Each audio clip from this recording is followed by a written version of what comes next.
That is James Mennie. He is over at the Montreal Gazette. And Jim, today we found out what it will take if you decide you would like to run to become the leader of the CAQ. So let's start with that. First of all, the Premier, not surprisingly, I guess, but not throwing his support behind anyone in particular, but letting us know the date as well. Well, also suggesting, when you look at the priorities he's listed off, I think he's got his little Simon Jolin Barrette pom-poms ready. He can't say it out loud. But once again, it's going to be protecting the decline of French in Montreal. Yeah, that sounds like a real provincial election issue. But anyway, I digress. 30 grand. Apparently, if you're a cabinet minister and you want to run for the leadership, you can't be a cabinet minister. Yeah. But thank God, and that's what I love about Quebec, Aaron. You still get to collect your cabinet minister's salary. You still get to keep your chauffeur in your car. You still get all your perks and whatever. So just to make sure that I guess it's not just, regular backbench riffraff who might be seeking the leadership. You want to have cabinet ministers in there as well. So you get to keep all your bells and whistles. And theoretically, and I think in this particular instance, we can be sure there is going to be something resembling a race for the leadership. That'll be decided on April 12th, which makes this coming spring just so fascinating, Aaron, because let's face it, we're either going to have a Liberal leader by February 13th or St. Paddy's Day if somebody comes up to challenge Mill Yard. But do you think in the meantime, these will be leadership races or, in fact, election campaigns? You're going to have to start talking, get into people's heads, and preparing them on how they're going to vote come October. And the fact is, you're not going to have some kind of like angels on the head of a pin debate over the future of the party or where we stand on this and that. You got to turn around and tell people, yes, you want to vote for me because as leader of the party because of A, B, and C, and A, B, and C just coincidentally also happen to be why you want to vote for me to be Premier of Quebec. And don't kid yourself, you will see that. And if you don't see it, I guarantee you, the God love them, the little scrum monkeys up in Quebec City who chase politicians all day will make sure they answer those questions on a regular basis. So we've got a leadership race / election campaign, unofficial election campaign that's already been declared in Quebec City.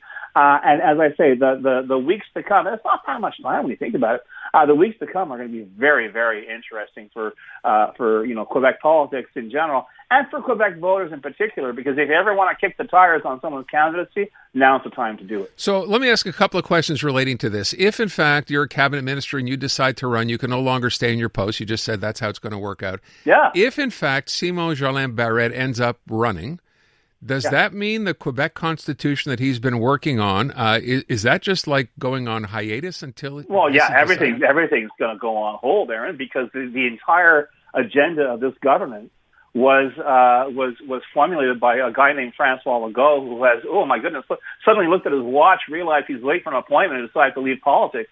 So yeah, I mean, all of that, and believe me, I'd be very surprised, given this government's record and its popularity, that they're going to try and ram any legislation through. They're going to have to wait, because it would be the most cynical thing, because if they lose, half of their agenda is going to get spiked by the party that takes over.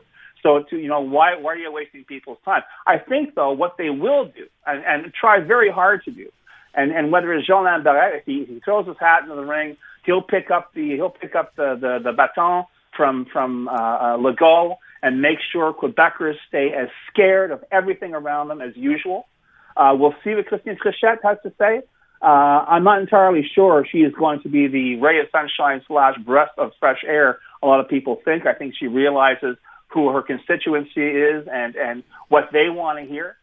And as for any other potential challengers, we'll see. But I really get the impression this is going to be a two-way race, and I think in keeping with the final traditions of the so-called Coalition Avenir Québec, it's going to be as divisive as hell.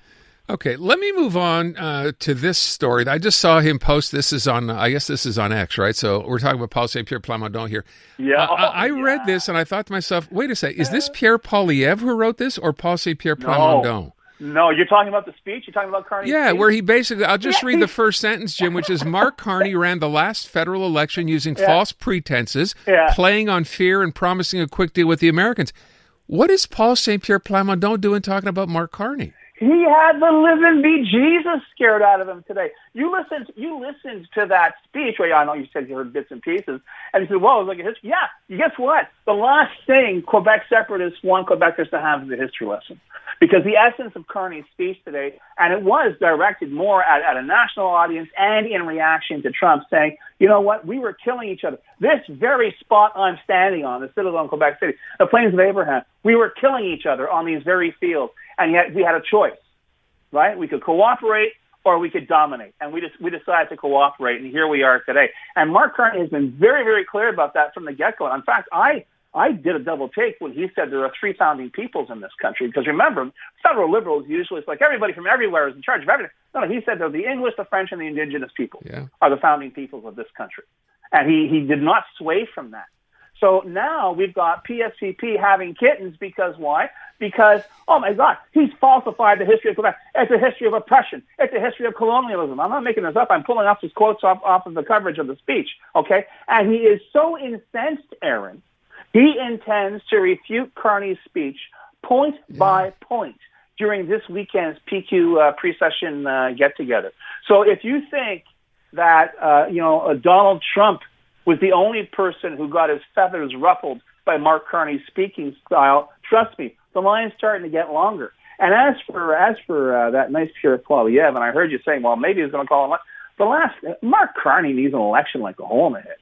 Pierre Poilievre is the most valuable asset to the federal Liberals, sitting where he is right now as leader of the opposition. He'll have a leadership review next week, which I'm sure he's going to win, and the cheers will be loudest in the Liberal caucus. The cheers will be loudest in the Liberal back room because, excuse me, as long as Pierre Poilievre is head of the official opposition, there really isn't that much in the way of official opposition at all. I still, for whatever reason, I mean, I heard people, sort of analysts, thinking about the idea, right? We know they only need a couple of seats to form a majority. And I really thought, we get something in the speech today, right? And again, taking into account the fact that the government of Canada is now running radio ads. I don't know if you've heard any of these. That doesn't happen all the time. That seemed to me to give me an indication that, you know what? Here's a little bit of this, here's a little bit of that. And the next thing you know, we're calling an election. But you're saying you don't believe that's going to happen. That's not in the cards. No, I don't think it's in the cards. And I think anybody who called an election right now, metaphorically speaking, politically speaking, would be swinging from a lamppost pretty soon because they would, not only would they lose, they'd be handing Carney a big majority. Right now, that guy's walking on cloud 9 for the time being, okay? And because of a lack of an effective opposition, like this whole thing, I don't want to go back to Davos for too long, but Aaron, but for crying out loud, everyone's reacting to this. Pierre Poilievre's reaction to that speech was, sign this petition to challenge Mark Carney's carbon tax. Like none of it happened. Like I'm here in my bubble, and that's it. That's the head of the official opposition. That's the guy you want leading the country, even though these issues. And he could have disagreed with Carney. I don't give a damn. But the idea was, I got my fingers in my ears and I'm whistling because you know what? I'm not going to pay attention to this. No. Let's stick with the 3-word slogans. Give me a break, man. But it's going to be so much fun to listen to Paul St. Pierre Plamondon this weekend because and I know and our listeners know that every now and then when Mr. Plamondon gets backed into a corner, he kind of goes over the top. If you don't believe me, there's a lot of Quebec cultural leaders who were accused of being disloyal to Quebec by this guy because they dared say, oh, welcome, Mark Miller. We look forward to working with you. Thanks for them. By the way, can I just read again, and I'll move off this, the Paul St. Pierre Plamondon post, which you just cited a minute ago. This is one of the lines, right? He says, this is not the first time in our history that faced with a growing independence movement, the federal government has distorted our history and suddenly promised an end to the disregard for our democratic choices. What the hell is he talking about? Well, he's honestly inhabiting one of the various universes. There's another universe inhabited by Donald Trump, where he has his own set of facts, he has his own set of truths, and quite frankly, anybody, and even the biggest separatists, when you look at the numbers, will have to admit that the growing independence movement is limited by the width size of a column in the Journal de Montreal. Yeah, so exactly. Please spare me the growing independence. Yeah, where does he get but that say from? it often enough, Okay. maybe people will believe it. Aaron. Yeah, maybe. Look, I want to ask you one last thing. I started the show today by talking about complete non sequitur here because I keep reading these and I'm like, you know what? So the Welcome Baby Box program, you know about that, right? The city has cut it. It's cost $6.5 million. They're complaining about people complaining about, the city's not going to build as many refrigerated rinks. And I thought to myself, Jim, we hear every day, I hear on the show people complaining about the government, municipal government anyway here for sure, spending too much money. We have to spend less. The mayor came on and said, hey, Projet Montreal maxed out our credit card. And yet when it comes to cutting programs, they're all losing their minds over programs that are cut. And I simply brought up, and help me out here, Jim, maybe I'm lost. I said, why can't we go for something like the Welcome Baby Box program, which is a good program. No one's disputing that. Why can't we go to private enterprise and have them foot the bill? Go to Johnson & Johnson, go to Pampers, go to somebody and say, hey, we'll let you distribute this stuff. You pay for it all. Everyone still gets their boxes. Don't governments have to think of stuff like that? Well, don't they also have to? I got to tell you, when you look at some of these programs as well, right?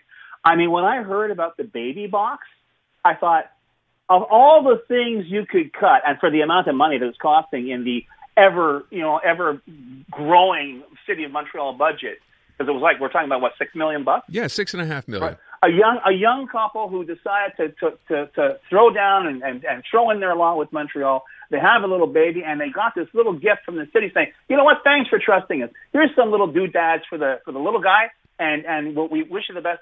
That's where you cut. That's how you're going to come across as being a responsible fiscal manager. What a nickel and dime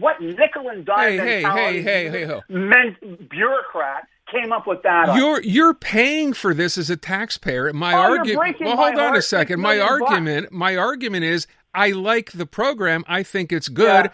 Don't you think someone like a company like Johnson & Johnson or whoever would be in a better position to simply say, we're going to pay for it so Montreal taxpayers don't have to? Who knows? Maybe they weren't asked. By the same nickel and dime bureaucrat who was looking for the quick hit. Well, we'll be fiscally responsive. All I know is I have a sneaking suspicion a lot of people looked at that and said, of all the things you could cut, that's where you start. Well, but that's one of many little things that got cut. Many little things add up to not, $6 million anymore. Then it's 20 and 25 billion. That's real money. So apparently you're not on my team here. That's fine. That's a lot of fine. That's a lot of babies, Aaron. That's fine. Diapers are expensive. You'll never have that many babies to make your cuts happy. James Mennie of the Montreal Gazette. Thank you, James. Add the man. See you tomorrow. I'm Dylan Playfair. And I'm Tyler Smith. We're putting loneliness in the penalty box by talking to some of our favorite athletes about the importance of friendship. This is Bromance. Bromance is brought to you by Charm Diamond Centers, proudly Canadian-owned and operated. Charm has been part of your love stories and bromances for over 50 years. And you can find Bromance on the iHeartRadio network or wherever you get your podcasts.